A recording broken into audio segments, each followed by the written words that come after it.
History सुनते ही आपके दिमाग में क्या आता है? ब्लडी वॉर्स, राजा महाराजा की कहानियाँ, बड़े बड़े एम्पायर्स की बनने और टूटने की स्टोरीज और इन सब के टाइम स्केल को याद करने की प्रॉब्लम। लेकिन क्या आपने कभी हमारे अपने प्यारे अर्थ की हिस्ट्री के बारे में पढ़ा है क्या? अर्थ की हिस्ट्री नहीं सुना है कभी? अर्थ ओरिजिनेट कैसे हुई और इसका डेवलपमेंट कैसे हुआ? आखिरकार इसके एग्जिस्टेंस में आने के लिए कौन से फैक्टर्स रिस्पॉन्सिबल थे? ये सारे सवालों के जवाब हमें अर्थ के हिस्ट्री से ही मिल सकती है और इस वीडियो में आज हम वो सभी हिस्से कवर करेंगे। इस वीडियो में हम अर्थ की फॉर्मेशन से लेकर अब तक के अर्थ के फिजिकल, केमिकल और बायोलॉजिकल फीचर्स में हुए मेजर चेंजेस के बारे में स्टडी करते हैं। हिस्ट्री की तरह ही अर्थ के जियोलॉजिकल हिस्ट्री को हम डिफरेंट पीरियड्स में क्लासीफाई कर सकते हैं। अर्थ के मिलियंस ऑफ ईयर्स के जियोलॉजिकल हिस्ट्री को समझने के लिए हम जीटीएस यानी जियोलॉजिकल टाइम स्केल रेफर करते हैं। अर्थ की बनने की हिस्ट्री इतनी लंबी है कि प्रैक्टिकल पर्पस के लिए इसे हम कई तरह की टाइम यूनिट्स का यूज़ करके स्टडी करते हैं। इनमें सबसे मेजर है ईयन। ईयन का यूज़ हम एक बहुत लंबे टाइम पीरियड को रेफर करने के लिए करते हैं। साथ ही हर एक ईयन को सब्सिक्वेंटली इराज में डिवाइड किया जाता है जो रिलेटिवली छोटा पीरियड होता है। इरा को फिर हम अपने कन्वीनियंस के लिए पीरियड्स और फिर इपोक्स में डिवाइड करते हैं। अर्थ के इस हिस्ट्री को हम जियोलॉजिकल टाइम स्केल में 4 ईयन्स में क्लासीफाई करते हैं जिनका नाम है हेडियन, आर्कियन, प्रोटेरोजोइक और फेनेरोजोइक ईयन। अर्थ के फर्स्ट 3 ईयन्स मतलब कि हेडियन, आर्कियन और प्रोटेरोजोइक को collectively pre Cambrian super Ian भी कहा जाता है। ये प्री कैम्ब्रियन सुपर ईयन अर्थ की हिस्ट्री में एक हार्श और वायलेंट टाइम था। क्या आपने कभी ये सोचा है कि हमारा ये अर्थ बना कैसे? कौन से वो फैक्टर्स या इंसिडेंट थे जिसकी वजह से ये अर्थ एग्जिस्टेंस में आया? जैसा कि हमने पहले भी बताया कि अर्थ के प्रेजेंट फॉर्म को बनने में लाखों करोड़ों साल लगे हैं। लेकिन अगर ओरिजिन की बात की जाए तो कई सारे साइंटिस्ट और जियोलॉजिस्ट ने अर्थ के ओरिजिन को लेकर कई सारी थ्योरीज प्रोपाउंड की है। लेकिन इन सब में सबसे ज़्यादा एविडेंसेस बिग बैंग थ्योरी में पाए गए हैं और इससे अर्थ के ओरिजिन के लिए एक्सेप्टेबल थ्योरी मान लिया गया है। बिग बैंग थ्योरी ये कहती है कि आज से करीब 14 बिलियन साल पहले हमारा यूनिवर्स एक सिंगुलर पॉइंट में इनफाइनाइटली स्मॉल रूप से कंडेंस्ड फॉर्म में था। अचानक से एक बड़ा धमाका हुआ जिसे हम बिग बैंग कहते हैं और पूरी यूनिवर्स छोटे छोटे टुकड़ों में बदल गई और ये टुकड़े यानी कि प्लैनेट्स, एस्ट्रॉइड्स एक्सेट्रा ये दूसरे से दूर होने लगे जो आज भी जारी है। और इस तरह अर्थ के साथ साथ और भी प्लैनेट्स और दूसरे प्लैनेटरी बॉडीज एग्जिस्टेंस में आए। अर्थ की ओरिजिन से रिलेटेड ये बिग बैंग थ्योरी जॉर्ज लेमेटर द्वारा 1927 में प्रोपाउंड किया गया था। बिग बैंग के बाद के पीरियड में अर्थ धीरे धीरे इवॉल्व होने लगी और डिफरेंट चेंजेस के कारण इसके फिजिकल, केमिकल और बायोलॉजिकल प्रॉपर्टीज में चेंजेस आए। अर्थ के इवोल्यूशन टाइम स्केल में सबसे पहले पीरियड है हेडियन ईयन जो आज से लगभग 4000 से लेकर 4540 मिलियन साल पहले का समय काल था। या इसे हम दूसरे तरीके से ऐसे भी कह सकते हैं कि अर्थ पर लाइफ के एविडेंसेस पाए जाने से पहले के टाइम पीरियड को हेडियन ईयन के नाम से जाना जाता है। इस पीरियड में अर्थ का टेम्परेचर एक्सट्रीमली हॉट हुआ करता था और फ्रीक्वेंटली कोलिजन्स की वजह से अर्थ के ज़्यादातर पार्ट मोल्टन स्टेट में होते थे। साथ ही एक्सट्रीम वोल्केनिज्म और short lived radio active elements इस पीरियड की कैरेक्टरिस्टिक फीचर्स थी। ये भी माना जाता है कि इसी जियोलॉजिकल टाइम स्केल के दौरान हेवी बम्बार्डमेंट से मून का फॉर्मेशन हुआ। इस इंसिडेंट में बहुत सारे एस्ट्रॉइड्स का एक जायंट समूह इनर सोलर सर्कल वाले प्लैनेट्स जैसे कि मरकरी, वीनस, अर्थ और मार्स से जा टकराया जिससे मून का फॉर्मेशन हुआ। इस पीरियड की एक बात गौर करने वाली ये भी है कि इस अर्ली एटमॉस्फेयर में ऑक्सीजन की उपस्थिति लगभग ना के बराबर थी। हालांकि समय के साथ साथ अर्थ ठंडी होती गई जिससे अर्थ के क्रस्ट का निर्माण हुआ। इससे लार्ज स्केल पर वोलेटाइल्स बने जो प्रोबेबली आगे चलकर CO2 की एक मोटी एटमॉस्फेरिक परत में कन्वर्ट हुई और इसके बाद ये लेयर हाइड्रोजन और वाटर वेपर में बदल गई। आपको ये जानकर हैरानी होगी कि उस समय अर्थ की सरफेस टेम्परेचर लगभग 230 डिग्री सेल्सियस होने के बावजूद भी लिक्विड ओशनिक वाटर एग्जिस्ट करते थे। हेडियन इरा के बाद के इरा को आर्कियन इयॉन कहा जाता है और इसे beginning of life on earth से भी मार्क किया जाता है। एटमॉस्फेयर की बात करें तो उस पीरियड में ऑक्सीजन की कमी थी। अर्थ के एटमॉस्फेयर में एटमॉस्फेरिक प्रेशर आज की तुलना में लगभग 10 से 100 गुना ज़्यादा हुआ करता था। साथ ही आर्कियन इयॉन आते आते अर्थ का क्रस्ट इतना कूल हो चुका था कि कॉन्टिनेंट्स के फॉर्मेशन शुरू हो गए और इसी वजह से अर्थ के सरफेस पर oldest rock formation Archaean rock है, जिसका निर्माण आर्कियन इयॉन में हुआ था और ये रॉक में सबसे पहले फॉर्म होने वाली रॉक सिस्टम थी। आपको कमेंट सेक्शन में ये बताना है कि इंडिया के कौन से स्टेट्स में आज भी आर्कियन रॉक का प्रेजेंस दिखता है। इसके अलावा वॉल्केनिक एक्टिविटी भी आज के समय से कंसिडरेबली ज़्यादा थी, जिससे बहुत ज़्यादा मात्रा में वॉल्केनिक लावा अर्थ के सरफेस पर आई। इस पीरियड में वाटर प्रेजेंट था और डीप ओशनिक बेसिन्स भी एग्जिस्ट करते थे। इस इयॉन में डिजॉल्व कार्बन डाइऑक्साइड की वजह से ओशनिक वाटर काफ़ी ज़्यादा एसिडिक हुआ करता था। इस इयॉन के एंड में आते आते टेक्टोनिक प्लेट एक्टिविटीज़ भी शुरू हो चुकी थी।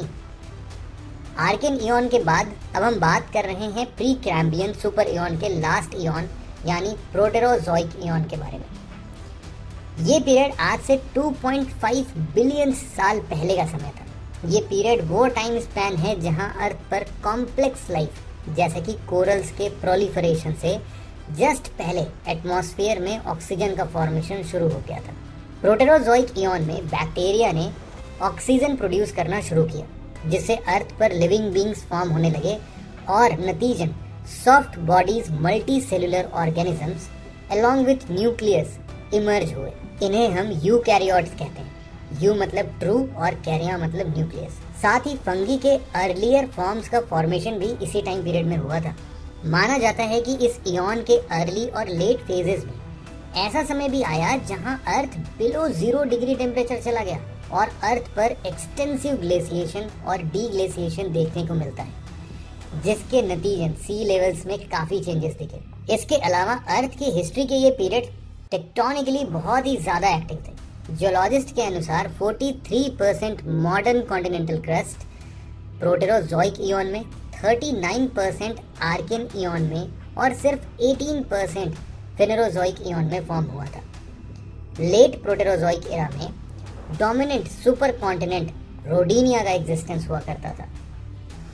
साथ ही इसी प्रोटेरोजोइक इयॉन में एक लिविंग सेल के अंदर माइटोकॉन्ड्रिया और क्लोरोप्लास्ट और उनके होस्ट के बीच में पहला सिम्बायोटिक रिलेशनशिप भी इवॉल्व हुआ था। प्रोटेरोजोइक इयॉन के बाद शुरू होता है फेनेरोजोइक इयॉन, जो अभी का करंट इयॉन है। इसका टाइम स्केल आज से 540 मिलियन ईयर्स पहले शुरू हुआ, जो अब भी चल रहा है। ये वही टाइम पीरियड है जब अर्थ पर कॉम्प्लेक्स लिविंग बींग्स इवॉल्व हुए और डाइवर्सिफाई करते हुए डिफरेंट नीश में सेटल हो गए। इसके अलावा इसी पीरियड में पैंजिया का फॉर्मेशन हुआ था, जो कि बाद में लॉरेशिया और गोंडवाना लैंड में बाइसेक्ट हो गया। और इस तरह इस इयॉन में ग्रेजुअली लैंड पर लाइफ का एक्सपेंशन शुरू हुआ और सारे familiar forms of plants, insects, animals और फंगी अपीयर और इवॉल्व होना शुरू हुए। साथ ही इस पीरियड में बर्ड्स, डायनासोर्स के डिसेंडेंट्स और मोस्ट रिसेंटली मैमल्स भी इमर्ज हुए। और अगर modern living beings including humans की बात करें तो वो भी इस इयॉन के मोस्ट रीसेंट फेज यानी आज से लगभग 2 मिलियन साल पहले ही इवॉल्व हुए।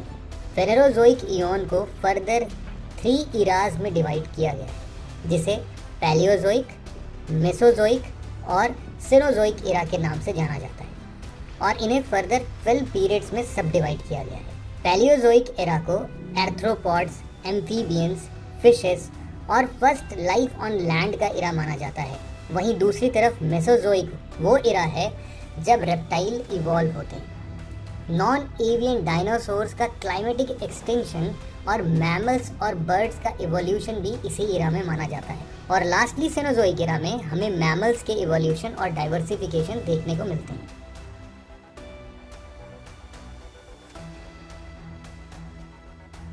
दोस्तों, क्या आपने ये सोचा है कि हमारे प्लैनेट अर्थ के अंदर क्या है, इसका स्ट्रक्चर कैसा है कौन से वो फैक्टर्स हैं जिसे हमें अर्थक्वेक और वॉल्केनो जैसे डिजास्टर देखने को मिलते हैं। आज के इस वीडियो में हम आपको ले चलते हैं अर्थ के इंटीरियर की जर्नी पर। इस वीडियो में हम अर्थ के पूरे इंटीरियर को एनिमेशन के थ्रू समझने की कोशिश करेंगे और आपके एग्जाम और नॉलेज दोनों के लिए ज़रूरी भी है ये। तो चलिए फिर शुरू से स्टार्ट करते हैं। अर्थ इंटीरियर। आपके लिए सबसे पहले ये जानना ज़रूरी है कि अर्थ का इंटीरियर कोई एक सिंगल स्ट्रक्चर नहीं है। जी हाँ, असल में अर्थ का इंटीरियर कई सारे डिफरेंट सब्सटेंसेस के कॉन्सेंट्रिक लेयर से बना हुआ है, जिसे हम नॉर्मली क्रस्ट, मैंटल और कोर के नाम से जानते हैं। लेकिन अगर इसके साइंटिफिक क्लासिफिकेशन की बात करें तो हम अर्थ के इंटीरियर को दो तरह से क्लासिफाई कर सकते हैं। पहला है मैकेनिकल डिवीजन, जिसमें हम अर्थ के इंटीरियर को lithosphere, asthenosphere, mesospheric mantle, outer core और इनर कोर में डिवाइड करते हैं। और दूसरा क्लासिफिकेशन है केमिकल क्लासिफिकेशन, जिसमें हम अर्थ के इंटीरियर को crust, upper mantle, lower mental, outer core और इनर कोर में क्लासिफाई करते हैं। आइए इनको अब थोड़ा डिटेल में देख लेते हैं। Mechanical classification of earth's layer. Lithosphere earth के इंटीरियर का सबसे आउटर लेयर है और उसका थिकनेस 100 से 120 किलोमीटर होता है, जिसमें क्रस्ट और मेंटल भी इंक्लूडेड है। अर्थ का लिथोस्फीयर कई सारे टुकड़ों में बटा हुआ होता है, जिसे हम टेक्टोनिक प्लेट्स कहते हैं, और इन प्लेट्स के मूवमेंट को टेक्टोनिक मूवमेंट कहा जाता है। अर्थ के इन टेक्टोनिक प्लेट्स का मूवमेंट का कारण प्राइमोर्डियल हीट होता है, बहुत पुराना हीट, जो अर्थ के इंटीरियर में लोकेटेड रेडियो एक्टिव एलिमेंट्स के डिके से जनरेट होता है। लिथोस्फीयर के बाद अर्थ का अगला मैकेनिकल लेयर है एस्थेनोस्फीयर। ये जनरली मैंटल का अपर पार्ट होता है। इस लेयर का डेंसिटी लिथोस्फीयर से ज़्यादा होता है और ये हाईली विस्कस, मैकेनिकली वीक और डक्टाइल स्टेट में पाया जाता है। एस्थेनोस्फीयर के ठीक नीचे लोकेटेड है मेसोस्फेरिक मैंटल, जो अर्थ के वॉल्यूम का 87% और मास का 67% होल्ड करता है। इस लेयर में काफ़ी टेम्परेचर डिफरेंस पाया जाता है, जिसके कारण यहाँ एक कन्वेक्टिव करंट जनरेट होता है, जो टेक्टोनिक प्लेट्स को मूव करने में मेजर रोल प्ले करता है। मेंटल के बाद अर्थ का नेक्स्ट लेयर है आउटर कोर और इनर कोर। दोनों को कलेक्टिवली अर्थ का कोर कहा जाता है, लेकिन दोनों में सिग्निफिकेंट डिफरेंस होने के कारण दोनों लेयर्स को अलग अलग स्टडी किया जाता है। आउटर कोर इनर कोर के चारों ओर सराउंडेड है और ये नीफे मतलब कि निकल और आयरन से बना हुआ है, जिसे शॉर्ट में नीफे कहते हैं। आउटर कोर बहुत ज़्यादा प्रेशर झेलने के बावजूद भी लिक्विड स्टेट में रहता है। साइंटिस्ट के अनुसार तो यहाँ जनरेट हुए कन्वेक्टिव करंट्स ही अर्थ के मैग्नेटिक फील्ड के लिए जिम्मेदार होते हैं। आउटर कोर के ठीक नीचे लोकेटेड है इनर कोर। ये भी निकल और आयरन से बनी होती है, लेकिन यहाँ निकल की मात्रा बहुत कम होती है। यहाँ का टेम्परेचर 6000 डिग्री सेंटीग्रेड है, जो करीब करीब सन के टेम्परेचर के बराबर है। लेकिन यहाँ एक्सट्रीम प्रेशर होने की वजह से ये लेयर सॉलिड स्टेट में रहता है। मैकेनिकल डिवीजन के बाद हम बात करते हैं अर्थ के इंटीरियर के केमिकल डिविजन्स के बारे में। Chemical classifications of earth interior. Crust earth के इंटीरियर का सबसे आउटर मोस्ट पार्ट है, जिसका विड्थ 8 से 40 किलोमीटर के आसपास है। यहाँ ध्यान देने वाली बात यह है कि इसका विड्थ कॉन्टिनेंट और ओशियंस के लिए डिफरेंट होता है। ओशियंस में क्रस्ट का विड्थ रिलेटिवली कम होता है। ये लेयर सीआर यानी कि सिलिकन और एल्यूमिनियम से बना होता है। क्रस्ट के बाद अर्थ का अगला लेयर है मैंटल। यहाँ आपको बता दें कि मैंटल और क्रस्ट के बीच एक डिसकॉन्टिन्यूटी लोकेटेड होता है, जिसे हम मोहोरोविक डिसकॉन्टिन्यूटी या मोहो डिसकॉन्टिन्यूटी कहते हैं। मैंटल का थिकनेस 2900 किलोमीटर होता है और ये सिलिकन और मैग्नीशियम यानी कि सीमा से बना होता है। आपकी जानकारी के लिए बता दें कि मैंटल को भी दो पार्ट्स में क्लासिफाई किया जाता है, जिन्हें हम अपर मैंटल और लोअर मेंटल के नाम से जानते हैं, और इनके बीच के कॉन्टिन्यूटी को रिपेटिव डिसकॉन्टिन्यूटी कहा जाता है। क्रस्ट और मेंटल के बाद अब हम चलते हैं अर्थ इंटीरियर के आखिरी लेयर यानी कोर की ओर। कोर अर्थ का इनर मोस्ट लेयर होता है और गुटेनबर्ग डिसकॉन्टिन्यूटी इसे मेंटल से सेपरेट करता है। कोर को ओकेजनली बैरिस्फीयर से भी रिफर किया जाता है। ये अर्थ का सबसे डेंसेस्ट लेयर भी है, जिसकी डेंसिटी 9.5 से लेके 14.5 ग्राम पर सेंटीमीटर क्यूब होता है। आउटर कोर और इनर कोर के बीच के डिसकॉन्टिन्यूटी को हम लेहमैन डिसकॉन्टिन्यूटी के नाम से जानते हैं। दोस्तों, हमारे पास अर्थ के इंटीरियर का नॉलेज अभी भी काफी लिमिटेड है और इसका मेन रीजन है इसका रिमोटनेस। जी हाँ, अर्थ के इंटीरियर में इतना ज्यादा हाई टेम्परेचर और प्रेशर होने की वजह से इसका इफेक्टिवली स्टडी कर पाना बहुत मुश्किल हो जाता है।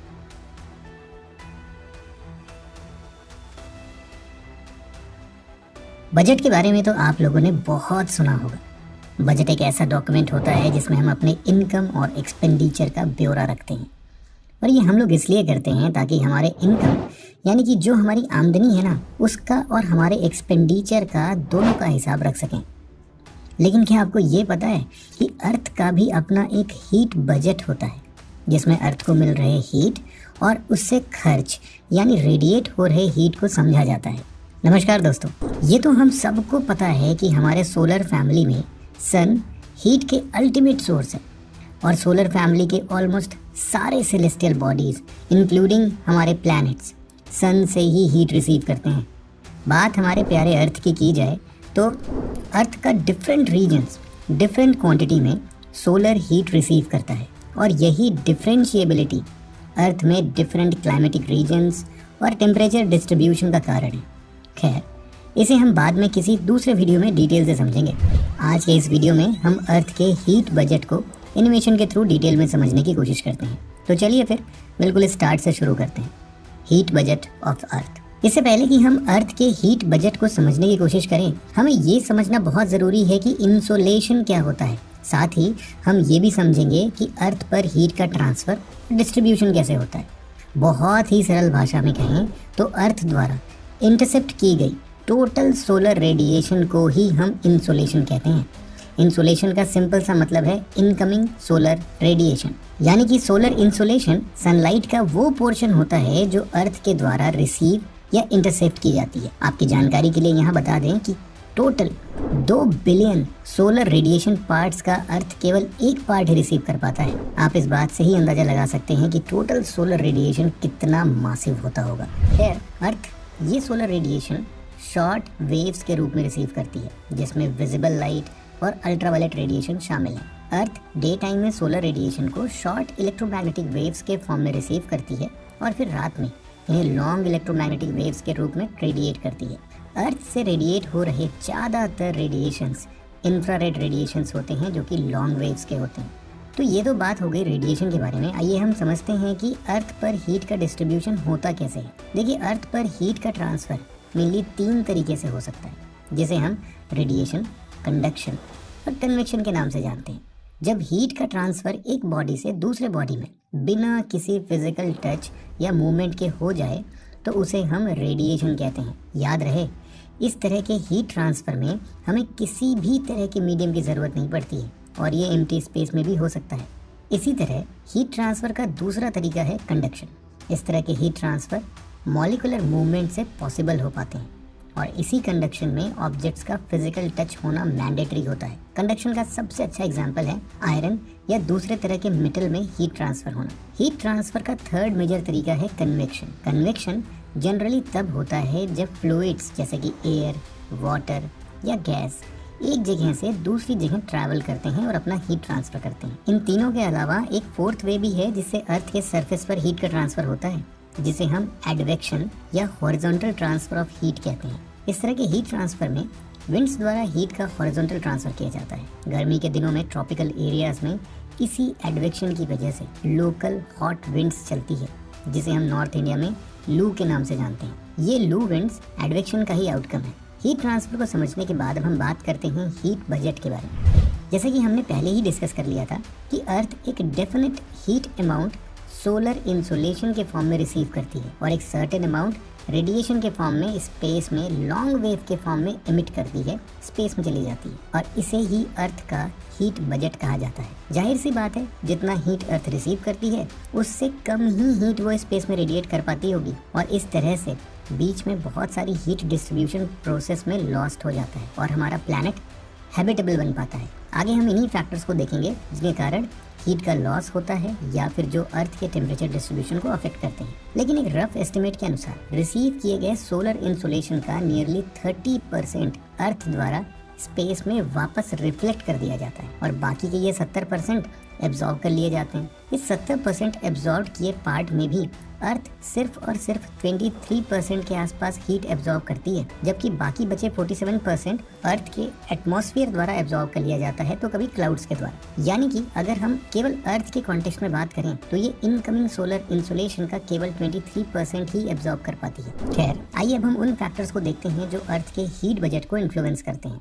इन फैक्टर्स में सबसे मेजर इंपॉर्टेंट फैक्टर है ट्रांसपेरेंसी ऑफ एटमॉस्फेयर। हम सबको पता है कि अर्थ का एटमॉस्फेयर एक हेटेरोजेनस मिक्सचर ऑफ गैसेस है जो कई सारे गैसेस और मैटर से मिलकर बना है, जिसमें एरोसोल्स, स्मोक, डस्ट, वेपर्स, बहुत सारे ऐसे मेजर कॉन्स्टिट्यूएंट्स हैं। जब एटमॉस्फेयर में इन पार्टिकल्स के कंटेंट ज़्यादा होते हैं तब एटमॉस्फेयर रिलेटिवली ज़्यादा ओपेक होता है, जिसकी वजह से इनकमिंग सोलर इंसुलेशन स्कैटर और रिफ्लेक्ट होते हैं और अर्थ को कम इंसुलेशन मिल पाता है। यही रीज़न है कि अर्थ द्वारा रिसीव होने वाले इंसुलेशन में अर्थ का एटमॉस्फेयर एक मेजर रोल प्ले करता है। अर्थ के हीट बजट को अफेक्ट करने वाला दूसरा मेजर फैक्टर है अर्थ का अल्बीडो। अब आप सोच रहे होंगे कि ये अल्बीडो क्या होता है। अल्बीडो सनलाइट का वो प्रपोर्शन होता है जिसे एक सरफेस द्वारा रिफ्लेक्ट बैक किया जाता है। अगर किसी सरफेस द्वारा रिसीव किए गए पूरे सनलाइट को रिफ्लेक्ट किया गया हो तो उसका अल्बीडो 1 होगा। इसी तरह मान के चलो कि अगर किसी सरफेस द्वारा रिसीव किए गए सनलाइट का केवल 30% रिफ्लेक्ट हुआ है तो उसका अल्बीडो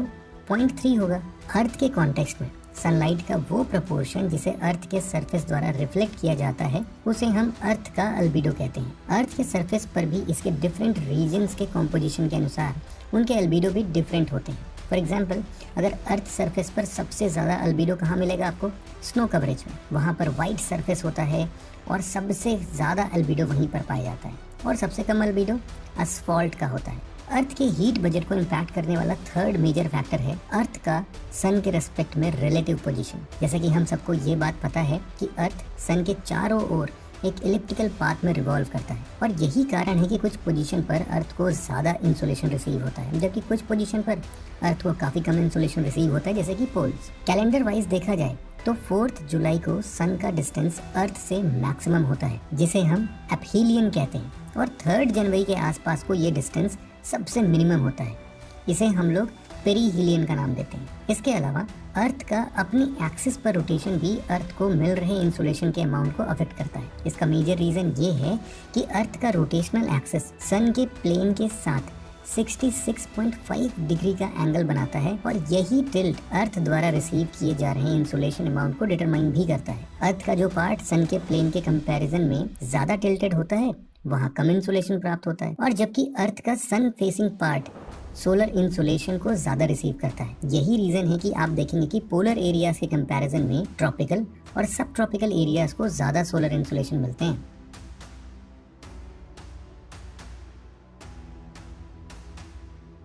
दोस्तों, पठार यानी रॉक्स शायद अर्थ के सरफेस पर पाए जाने वाला सबसे कॉमन जियोलॉजिकल ऑब्जेक्ट है। लेकिन क्या आपको ये पता है कि आप एक रॉक को देखकर ये अंदाज़ा लगा सकते हैं कि इसका फॉर्मेशन किन पीरियड्स के बीच में हुआ होगा?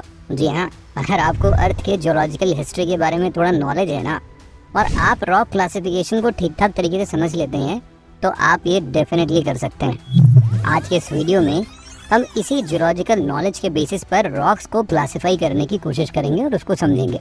मेरा नाम है शिवम और बिना देरी किए हुए चलिए इस शानदार एनिमेशन सीरीज में आगे बढ़ते हैं। Classification of rock system in India. इससे पहले कि हम आगे बढ़ें और रॉक्स क्लासिफिकेशन को डिटेल में समझें, आइए पहले ये देख लेते हैं कि आखिर रॉक्स क्या होते हैं और उनका फॉर्मेशन होता कैसे है। रॉक्स सॉलिड जियोलॉजिकल ऑब्जेक्ट होते हैं जिसका फॉर्मेशन 2 या 2 से अधिक मिनरल से होता है। रॉक्स के ना मेनली 3 ही टाइप्स होते हैं। पहला है इग्नियस रॉक्स, दूसरा है सेडिमेंट्री रॉक्स और तीसरा है मेटामॉर्फिक रॉक्स। इन तीनों टाइप के रॉक्स का फॉर्मेशन डिफरेंट टाइप से होता है। जैसे कि इग्नियस रॉक का फॉर्मेशन देख लो, ये वॉल्केनिक इरप्शन से निकले मॉर्टन लावा के सॉलिडिफिकेशन से होता है। ये रॉक्स हाईली क्रिस्टलाइन होते हैं लेकिन इनमें फॉसिल्स नहीं पाया जाता। जैसे कि एग्जाम्पल के तौर पर ग्रेनाइट और बसाल्ट क्रिस्टलाइन तो हैं लेकिन इनमें फॉसिल्स कभी नहीं मिलेगा आपको। इसी तरह जब इग्नियस रॉक के पार्टिकल्स वेदरिंग और इरोजन के चलते लेयर्स में इकट्ठा होने लगते हैं तो इस तरह से बने रॉक्स को हम सेडिमेंट्री रॉक्स कहते हैं। ये सेडिमेंट्री रॉक्स लेयर्स में बने होते हैं जिसे हम स्ट्रेटास में डिवाइड होता हुआ देख सकते हैं। सेडिमेंट्री रॉक्स के एग्जाम्पल्स की बात की जाए तो सैंडस्टोन और लाइमस्टोन इसके अच्छे एग्जाम्पल्स में काउंट किए जा सकते हैं। इग्नियस और सेडिमेंट्री के बाद आता है मेटामॉर्फिक रॉक्स। ये मेटामॉर्फिक रॉक्स ओरिजिनली या तो इग्नियस रॉक्स होते हैं या फिर सेडिमेंट्री रॉक्स ही होते हैं, क्योंकि मेटामॉर्फिक रॉक्स का फॉर्मेशन इन्हीं दोनों रॉक्स सेडिमेंट्री और इग्नियस के फॉर्म में चेंज होने की वजह से होता है। यानी कि जब खूब सारा प्रेशर और टेम्परेचर इन दोनों रॉक सिस्टम पर अप्लाई किया जाता है तो ये मेटामॉर्फिक रॉक्स में बदल जाते हैं। यहाँ पे मेटामॉर्फिज्म का लिटरल मतलब भी यही होता है, चेंज इन फॉर्म। जैसे कि मार्बल, स्लेट, नीस, ये सारे मेटामॉर्फिक रॉक के अच्छे एग्जांपल्स हैं। अगर अब आपको ये समझ में आ गया है कि रॉक्स इन्हीं टाइप्स के होते हैं, तो इंडिया में पाए जाने वाले रॉक्स के क्लासिफिकेशन को अब आप बहुत आराम से समझ लेंगे। इंडिया में पाए जाने वाले रॉक्स को हम मेनली 4 ग्रुप्स में क्लासिफाई करके देख सकते हैं। सबसे पहला है आर्कियन रॉक सिस्टम, दूसरा है पुराना रॉक सिस्टम, तीसरा है द्रविडियन रॉक सिस्टम और चौथा है आर्यन रॉक सिस्टम। एक एक करके अब इनको डिटेल में समझने की कोशिश करते हैं। सबसे पहले देखते हैं आर्कियन रॉक सिस्टम के बारे में। इस रॉक सिस्टम को बेसिकली हम लोग 2 भागों में डिवाइड करके देखते हैं।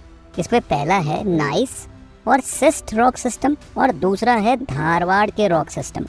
अब यहाँ पर नाइस और सिस्ट आर्कियन रॉक सिस्टम के मेजर रॉक्स होते हैं और इनका फॉर्मेशन प्री कैम्ब्रियन एज में हुआ था।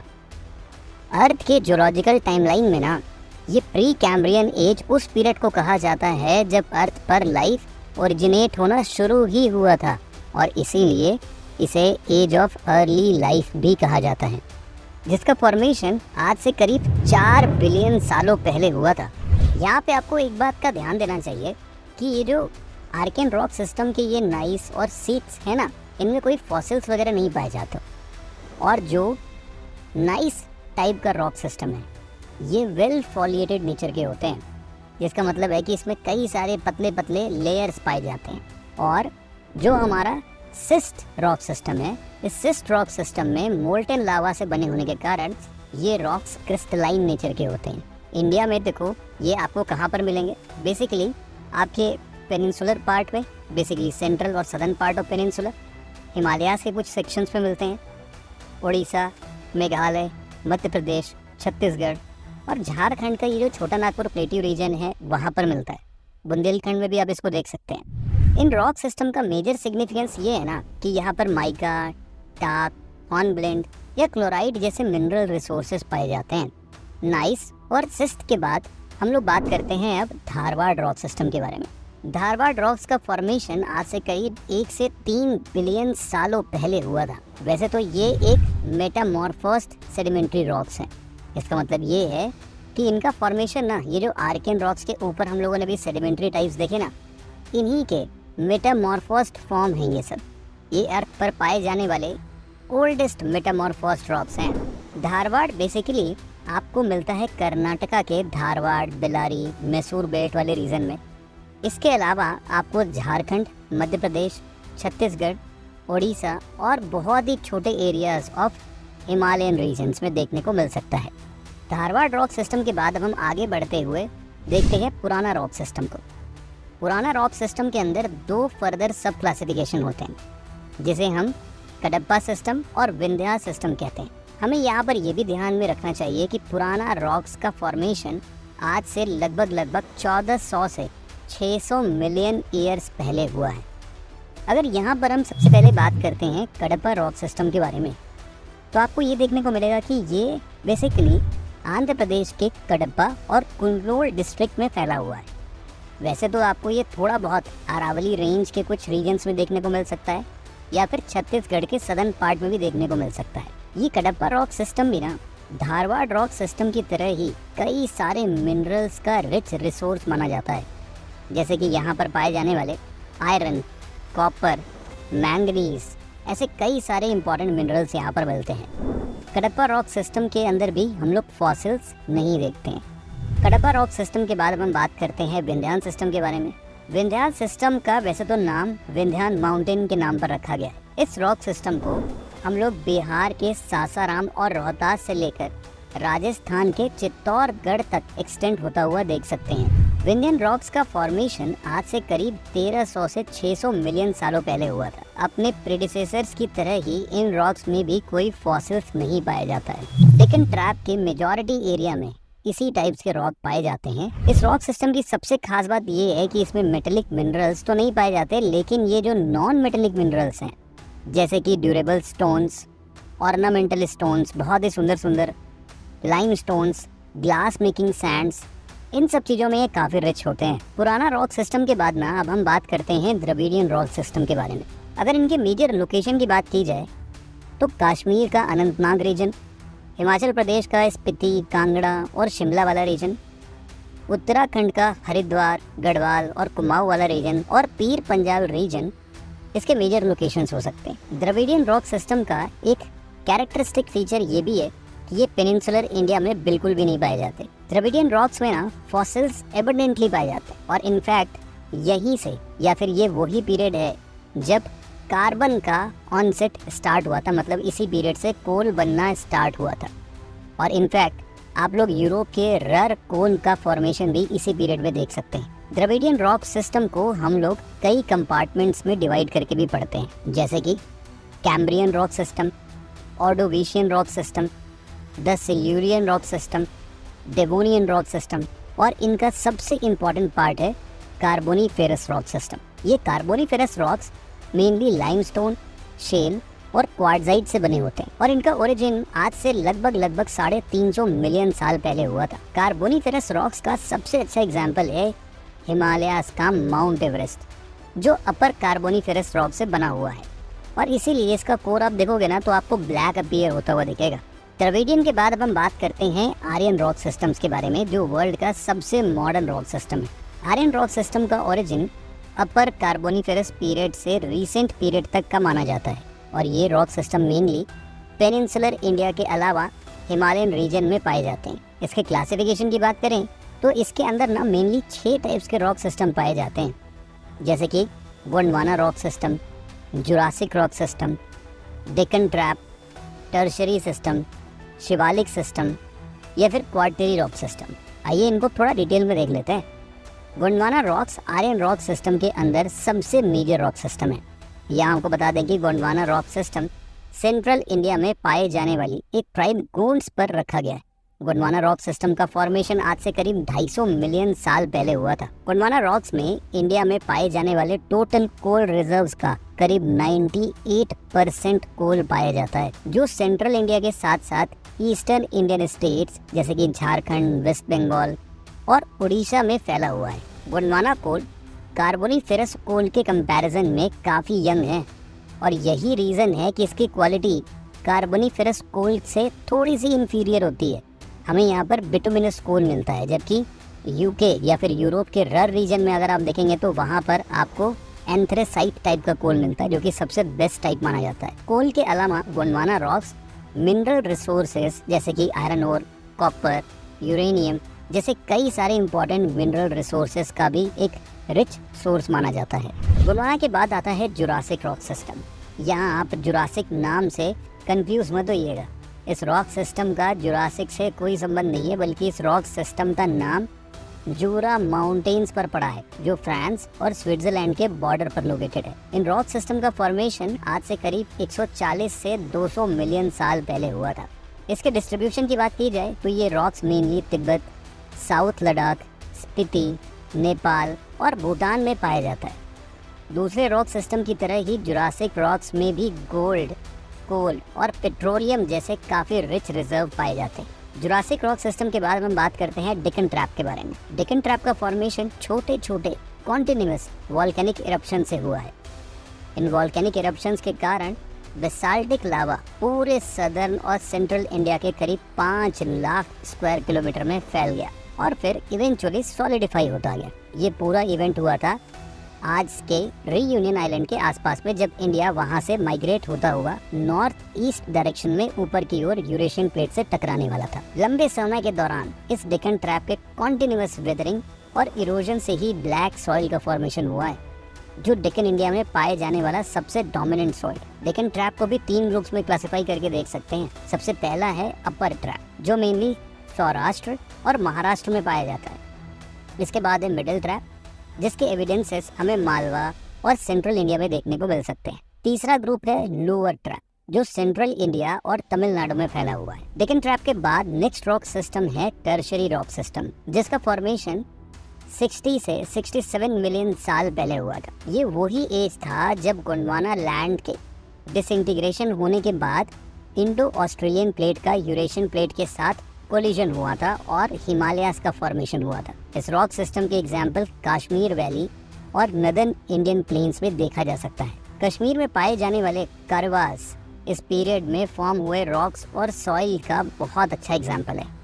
इसके अलावा ये रॉक कच्छ, काठियावाड़, कोंकण, मलाबार, नीलगिरी और ईस्टर्न घाट में भी पाया जाता है। टर्शियरी रॉक्स के बाद अब हम बात करते हैं शिवालिक रॉक सिस्टम के बारे में, जिसका नाम शिवालिक रेंज पर पड़ा है। ये रॉक्स मेनली सैंडस्टोन, ग्रेट्स या फिर क्ले से बना हुआ है।